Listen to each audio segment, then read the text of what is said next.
Hi everyone, it's David Shahady from Real Estate Investment Finance. Today I'm going to be talking to you about a few tips on how you can build a multi-million dollar property portfolio. So a few things here a few tips here on building your property portfolio. First step is get started, buy your first property, and this could be something that's affordable. It should be something that's affordable. Start small, don't go big, and get your foot in the door. The second step is have a strategy. Know what properties you want to buy, know how you're going to go about building your property portfolio. I'll give you a few examples of some strategies. Your strategy may be subdividing. Your strategy might be cash flow positive. Your strategy might be high growth locations.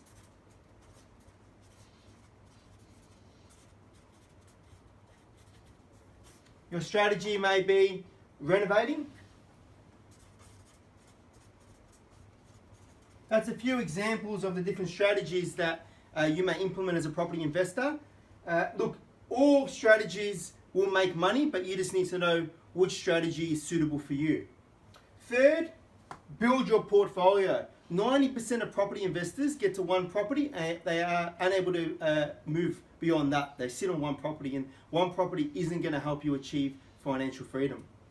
Get into your second property either by saving another deposit or by tapping into the equity that you may have built from your first property there.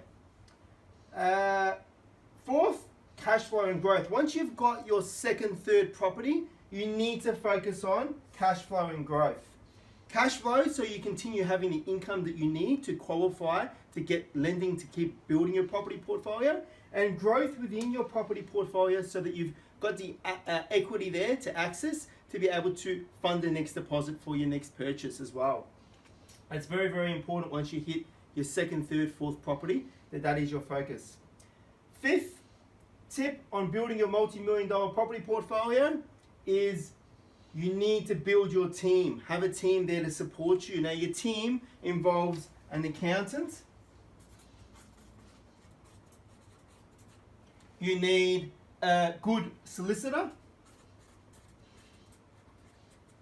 You need a good mortgage broker.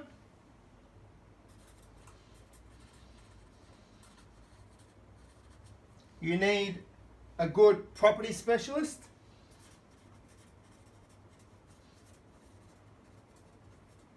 You need a good financial planner.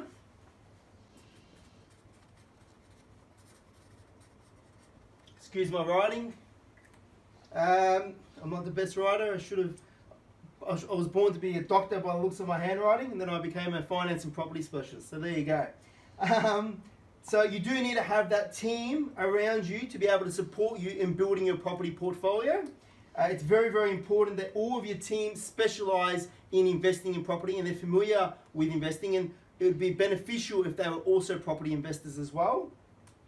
The wrong professional on your team can really interfere in your ability to be able to build your multi-million dollar property portfolio. So it's important you've got that right team there.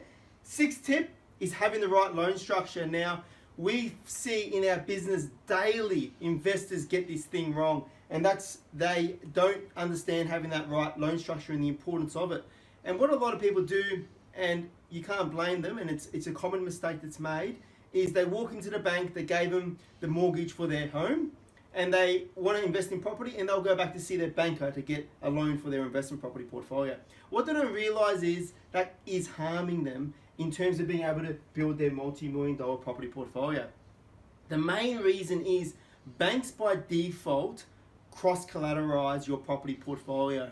They love to use your home as security. They'll give you money for your investment property, but they'll take your home as security for your investment property. So when you want to go and buy multiple properties over the years, you go back to the same bank. What you don't realize, the chances are they're actually tangling up your home and all of your investment properties. I will just show you what that right loan structure needs to look like. So let's say we've got a home worth $500,000. Now, The house is worth $500, and let's say you owe $300,000. That's your loan. What happens there is you've actually got $200,000 in equity. The banks are happy to lend you a portion of your equity to use to reinvest into another property. So what we do is we go back to the bank and we say, bank, we would like to tap into $100,000 of our equity. And we use that $100,000 as a deposit and to cover the purchase costs for your next property. And then we go to another lender and we obtain a loan. So let's say we buy a property worth $500,000 for an investment, and we go to the lender and we go, we want to borrow 80% of that. We'd like a loan of $400,000. The deposit and purchase costs can come out of property A to fund property B. That way you're keeping each loan against each security standalone. Very, very, very important. Now, what banks would usually do if you walk straight into the bank that you bank with, they'll give you 100% of the next purchase. So in this case, they'd say, no problems, we'll give you $520,000 to cover the purchase and some costs, but we're going to use this home as security to secure that. And that's a big no-no as an investor. What happens is there's a lot of risk in doing that from your perspective as an investor. One of the issues, I'll give you a few, I could go on about this for hours, so I'll keep it quick. One is you can't cherry pick your equity. So if the lenders if your bank has cross-collateralized your home with your investment property, and let's say your home has dropped in value by $50,000 for some reason, and your investment property has actually performed really well and generated a 10% capital growth, and let's say it's now worth $550,000.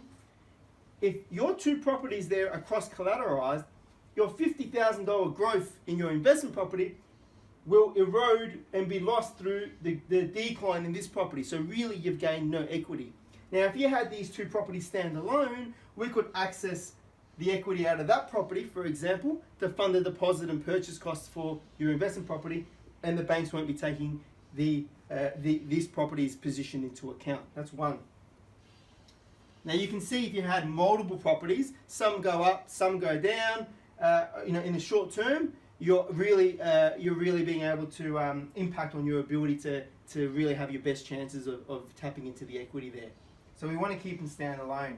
Number two, if you've got your property's tangled up and you're sitting at an 80% loan to value, and we may need to pay some lender's mortgage insurance perhaps to be able to get into that next property, then the banks will actually calculate your insurance on all of your lending. So LMI on total lending. We had a client that had 6 properties, and he approached us. He had all of his lending with one major lender, and he was looking to get into his 7th property. And we did some numbers for him, and because his portfolio was cross-collateralized with the one bank, in order for us to be able to tap into that equity there for him, it was going to cost him $37,000 in lender's mortgage insurance. So what we did is we actually untangled his property portfolio and restructured it standalone, and we were able to successfully assist him get into his 7th property, paying $6,000 in mortgage insurance. So that's over $30,000 in savings just by having that right structure set up. Very, very, very important that it is standalone, and a lot of investors do get that wrong. That's just a couple tips there. Thanks guys, I hope that was informative, and we'll see you all really, really soon. Cheers.